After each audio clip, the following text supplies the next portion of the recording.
porque nuestro presidente es un hombre de paz, de diálogo, de democracia, y que estamos obligados a evitar la guerra civil en este país, porque no solamente en caso si osan pisar la tierra sagrada, no solamente nos vamos a levantar millones y millones de venezolanos, estoy seguro que será una guerra más grande y de mayor dimensión que la guerra de Bolívar. Así será la situación. Somos gente de paz, pero no le tememos a la amenaza. Eso tiene que quedar claro absolutamente. Hoy ya no es la riqueza que tenemos en nuestro suelo el principal motivo que usted nos quiere invadir. Yo lo sé, lo sabemos. ¿Por qué somos una amenaza? Porque el pueblo venezolano hoy es ejemplo de dignidad para el mundo. Porque el pueblo venezolano hoy es ejemplo para todos los pueblos de América Latina. Y porque hoy nosotros le estamos diciendo a los compañeros en Colombia, en México, en Argentina, en Brasil, que sí se puede y que ha llegado el momento de América Latina y que ha llegado el momento de Bolívar, ha llegado el momento de O'Higgins, ha llegado el momento de Jacobo Arden, ha llegado el momento de Joao Goulart, ha llegado el momento de la unidad. Por eso, si usted se atreve a invadirnos, Vietnam se quedará pequeño para el sacrificio heroico de nuestro pueblo. ¡Viva la patria! Y la de Sotorroja. Sotorroja, imagínate con esa fuerza y esa energía. Tenemos a Google Roja aquí. Bienvenido. Bienvenido, ministro de Educación Universitaria, Ciencia y Tecnología. Bueno, ministro, ¿qué opinión le merece primero estos dos discursos con los cuales queríamos darle la bienvenida? Y segundo, esa amenaza imperial que nos llama a preocupación en estos momentos en el país. Sí, Fraso, buenos días a toda Venezuela.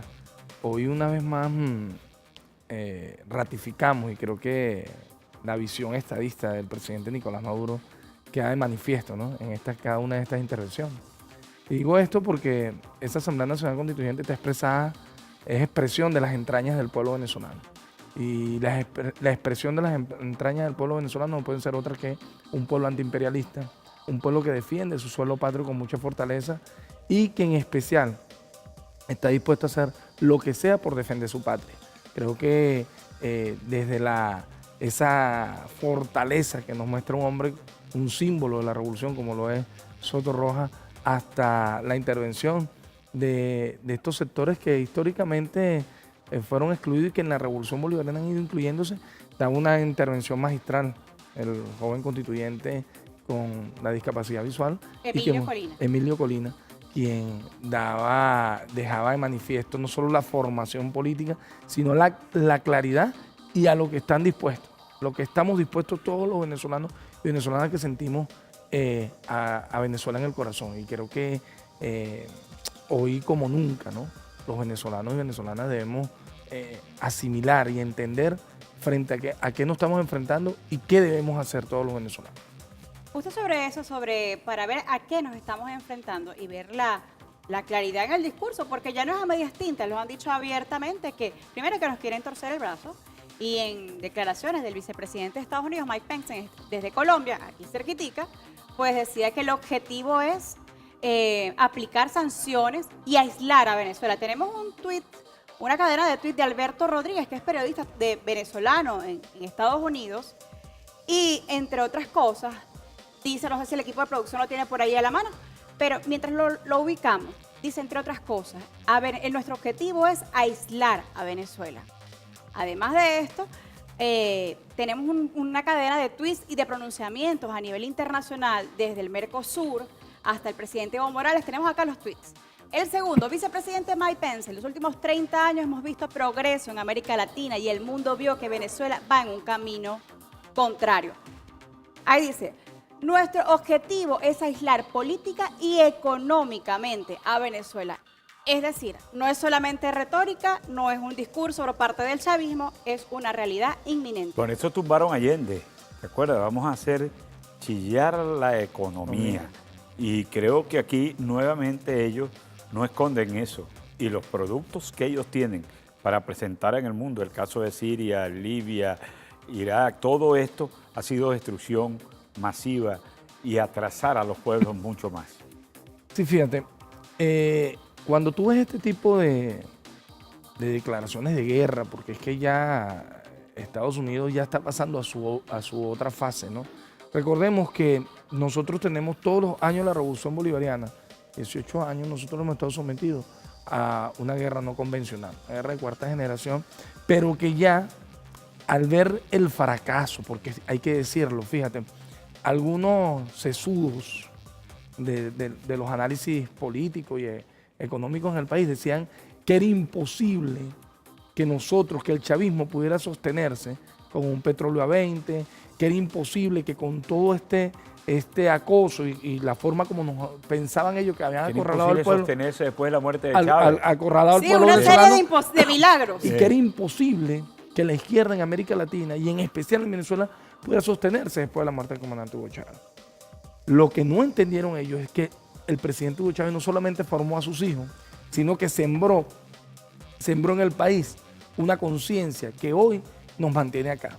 Una conciencia que el presidente Nicolás Maduro, como estadista, por eso es que yo he insistido, a mí en un trabajo que estoy haciendo en los pocos tiempos que nos quedan, ya tenemos tiempo trabajando en esto, pero yo destaco mucho cómo el presidente ha sido muy estoico, pero a su vez le destacaba él recientemente, les decía, ellos se burlan de Nicolás Maduro, y Maduro decía, no solamente es que fui un canciller de Hugo Chávez y que pudo ser uno de los que participó a los arquitectos de lo que fue la UNASUR, todo lo que fue este plan diseñado por el comandante Hugo Chávez, sino que también el presidente Maduro asume con mucha gallardía y como todo un estadista con su pueblo cuando estos actores, los esbirros del imperio norteamericano en Venezuela, llamaron a confrontación. El llamado del presidente no fue a defender posiciones políticas. Llamó al presidente Nicolás Maduro fue a defender un valor supremo que fue la paz. Y es lo que hoy por hoy nos ha permitido consolidar y fue lo que nos dio esos más de 8 millones de votos el 30 de julio. Entonces, cuando tú relacionas eso, relacionas la impotencia que hoy sufre el imperio norteamericano, porque hay una impotencia. Primero, los mercenarios que ellos tienen acá no pudieron darle resultado. Desde el primer momento que se instaló el señor, no vale la pena nombrarlo, en la Asamblea Nacional, que dijo que en 6 meses iba a sacar al presidente Nicolás Maduro, hasta las distintas acciones terroristas, porque es bueno que esto lo sepa el pueblo venezolano. Aquí no fue que unos muchachos estaban protestando, no, fueron esquemas terroristas montados, implantados, porque culturalmente, bueno, aquí nosotros cuando estuvimos y fuimos oposición en Venezuela, nosotros protestábamos de calle, los universitarios salíamos a las calles, cuántos pensionados tuvieron que protestar por su pensión, pero jamás tuviste que quemaran a otro venezolano. Jamás tú llegabas y tu vecino, porque era opositor, tú lo amenazabas o le generabas todo un esquema de terror. Eso fue parte de una estrategia que al no funcionarle, tú ves cómo ellos ahora quieren apelar a cambiar la estrategia y utilizar los esquemas de guerra convencional, que, ojo, desde hace muchos años se viene advirtiendo y que a veces no, vale, ellos no van a atentar contra Venezuela. Tienen años atentando. Nosotros, el presidente Nicolás Maduro, le ha tocado vivir bajo un golpe continuado, un bloqueo financiero, una estructura mediática internacional que bloquea y que no deja que se sepa la realidad de lo que ocurre en Venezuela. Es decir, y con todo eso, la mayoría del pueblo venezolano apuesta a los valores más sublimes de la patria, que es la defensa de la independencia y de la paz. Una de las cosas que hemos notado en los últimos días aquí en Venezuela es la participación universitaria, de las autoridades universitarias, de muchas universidades, aún públicas, participando de manera directa en la búsqueda del golpe de Estado y de legitimar el gobierno de Nicolás Maduro. ¿Qué se ha hecho desde el gobierno para eso? Porque en la consulta de la oposición los rectores eran los rectores de la universidad, una rectora que tiene cuántos años que no va ni a elecciones, ni se elige, ni nada, como la rectora de la Universidad Central, dirigía lo que para ello era su supuesto CNE. Sí, fíjate, eso es un tema bien interesante y que es bueno que el país sepa. Primero, claro, aclarando de que la mayoría de los rectores y de las universidades del país no están en esa línea. La mayoría de los rectores del país hoy por hoy son defensores de la patria, son hombres y mujeres que están apostando precisamente a fortalecer esa superación del modelo rentista y que están apostando al país, apostando a la construcción de patria. Sí, vimos con mucha preocupación que las llamadas universidades tradicionales, en especial una universidad que nosotros la amamos y la queremos porque es la Universidad Central de Venezuela. Creo que nadie desconoce el carácter de esta universidad, pero que lamentablemente quienes hoy la dirigen les queda grande el nombre de autoridad. Un rector, ser rector, ser la máxima autoridad de una casa de estudio, que en especial son las cunas de pensamiento, son las que no solo por mandato constitucional, sino por esencia de lo que significa la universidad, están llamadas a plantear soluciones estructurales y a fortalecer los principios como los principios de paz en un país. No pueden ser plataformas de guerra. Y digo plataformas de guerra no porque los universitarios, los estudiantes universitarios de dichas casas de estudio han salido o se han prestado para todo este esquema que ellos plantearon. Por el contrario, no tuvieron resonancia dentro de estas universidades, y estos señores utilizando la plataforma de la universidad para convertirla en una especie de sede de los partidos en los cuales militan, se atrevieron y ahí están. No solo es que fueron una especie de árbitro, sino que desde allí bombardean y distorsionan cualquier política de inclusión que pueda existir en favor del pueblo venezolano. Distorsionan y asfixian los muchachos nuestros que están estudiando en nuestra universidad, prácticamente hacen un semestre cada año y medio. Sí. Y yo hago un llamado a los estudiantes, a los padres y representantes. Y este tipo de personajes, porque es que les queda grande, y de verdad lo lamento, pero es que les queda grande llamarle autoridades y rectores. Y ya tocará, porque es que hay una cosa, Fraso, ellos no han querido aceptar y asimilar que ellos han distorsionado el concepto de autonomía universitaria. Y en base a esa distorsión, ellos creen que todavía están en la Cuarta República y no han llamado a elecciones, porque no han llamado a elecciones, ellos no han querido que las elecciones sean tal como dicta la Constitución, que el voto de un estudiante valga el mismo voto de un profesor. Ellos quieren todavía apelar a los claustros estos de la era de la Edad Media y de que medieval. Donde un voto estudiantil cuesta vale 40 votos estudiantiles valen un voto profesoral. Ministro, y sobre el poder popular estudiantil, es decir, sobre nuestros muchachos organizados, no solamente ellos, sino también los rectores y rectoras de Árbol, la Asociación Bolivariana de Rectores, ¿hay un pronunciamiento antiimperialista o todavía no se han pronunciado? Sí, totalmente. Mira, la Asociación Bolivariana de Rectores se ha pronunciado constantemente. De hecho, no solo se ha pronunciado, sino que hoy va a estar marchando con todo nuestro pueblo en defensa de la dignidad del pueblo venezolano.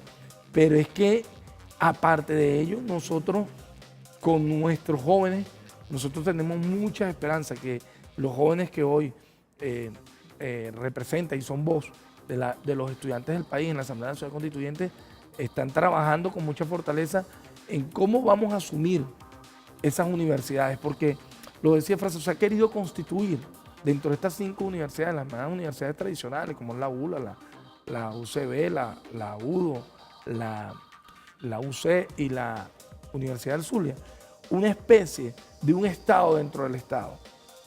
O sea, en el caso de la ULA, por ejemplo, desde allí se operaba todo un grupo de prácticamente paramilitares operando desde las instalaciones universitarias que no eran estudiantes universitarios, ni tienen que ver con autoridades universitarias que puedan adversar. Pero eso lo hacen aquí en la Católica. Eso lo y lo manejan hacen en la también, ahí donde central. voy, y en universidades privadas. Privada. El caso de la Católica como es impresionante. La Universidad Católica, la misma Universidad Metropolitana, quienes pretenden verse, como te lo he explicado anteriormente, como un Estado dentro del Estado. Es decir, ellos creen que no pueden ser regulados. ¿Se usará la Asamblea Nacional Constituyente para regular la autonomía universitaria? Mira, nosotros, primero que es importante que ese concepto de autonomía, el país sepa que nosotros, la revolución bolivariana fue la que le dio rango constitucional y la llevamos y la destacamos, pero la autonomía no es ni para delinquir, ni para afianzar plataformas desestabilizadoras del país. La autonomía hay que manejarla con mucho cuidado, como se manejan y abusan con la inmunidad parlamentaria también. Claro, porque es que la autonomía es para la libertad de pensamiento, libertad de cátedra, para poder construir planes y mecanismos de desarrollo que no vayan a estar siendo condicionados por ninguna fuerza externa. Ahora, no puede ser la autonomía un mecanismo bajo el cual se escuden las acciones delictivas. Entonces, ese es un gran debate que todos los universitarios tenemos que darlo, porque lo que está ocurriendo hoy en esas universidades en especial, que todos amamos y queremos, porque muchos fuimos formados allí, es que la universidad se está quedando aislada de lo que es el desarrollo del país. La universidad está quedando a un lado de lo que hoy demanda la patria, no solo para la construcción de la paz, del diálogo, sino de la superación del modelo rentista y la construcción de una Venezuela productiva. Bueno, la Venezuela productiva. Tenemos aquí las láminas de algo que ha decidido el Ministerio, la contratación colectiva de los trabajadores. ¿Cuáles son esos beneficios? Porque con todo este proceso, Ana Rosa, la constituyente, todos estos movimientos nos invaden, el peligro del país, no hemos hablado de esto en profundidad. Que seguimos gobernando, porque Sí, eso es importante, que el gobierno sigue haciendo. Así es. Sí, bueno, fíjate, el presidente Nicolás Maduro, como hombre que sí ha trabajado, ¿sabes que la diferencia entre el presidente Maduro y cualquiera presidente o aspirante de estos esbirros que aspiran a ser presidente en este país, es que el presidente sí sabe lo que es asistir a una jornada de trabajo, sabe lo que puede padecer un trabajador y entendiendo las heridas que han quedado de esta guerra económica, porque Fraso, no podemos esconder o tapar la realidad que le ha tocado vivir al pueblo venezolano, en especial esos sectores medios. Y él insistió, vamos a esa tercera convención colectiva para poder con ellos sanar, crear condiciones para sanar las heridas que ha quedado en nuestro pueblo y en especial en esos sectores medios. Fíjate, yo solamente te coloco un ejemplo. La universidad, nosotros pasamos, no solo, un ejemplo, ¿cuánto hospitalización?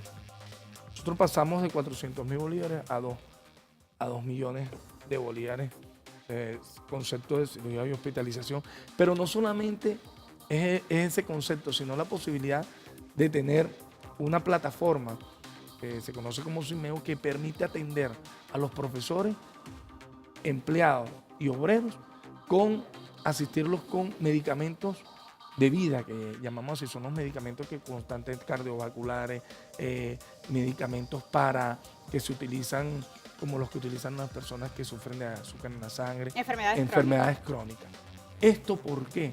Porque entendíamos que el presidente entendió que le estaban escondiendo los medicamentos al pueblo, entendió que no podíamos permitir que este esquema, que asfixia, porque es un esquema, Fraso, para asfixiar al pueblo y que reaccione contra nosotros a la hora de que electoralmente nosotros podamos apelar a él y porque necesitemos su apoyo. Esto fue montado así, no ahorita, sino ha sido todo un guión que se ha utilizado. Pero no solamente es la posibilidad de mejorar las condiciones de los beneficios de HCM, sino cómo mejorara el presidente las distintas primas. Entonces, te colocamos un ejemplo, fíjate, aquí están las homologaciones, cómo utilizamos la tablas tributarias, es decir, cada vez que la unidad tributaria aumente se van a incrementar las distintas primas, en este caso, de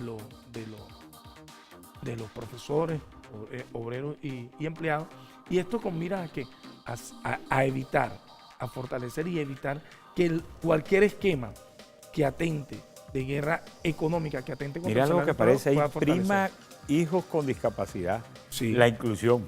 Es la inclusión total, hijos con discapacidad, la posibilidad también de que nuestros profesores, nuestros empleados, por ejemplo, empleados que tenían del área de las universidades politécnicas, tenían 12, 15 años esperando asumir su cartera de fijo. El presidente instruyó que estamos pasando 5.000 empleados a ser fijos en el ámbito universitario. Eso es bien interesante, ministro, porque justamente a nivel internacional la tendencia es a lo contrario. Es decir, tenemos despidos masivos en Argentina, en Brasil se ha alargado, se ha extendido la jornada laboral y también se han producido una cantidad de despidos. Entonces, ¿cómo asegurar la estabilidad laboral para los profesores y además profesores y todo el personal administrativo de las universidades?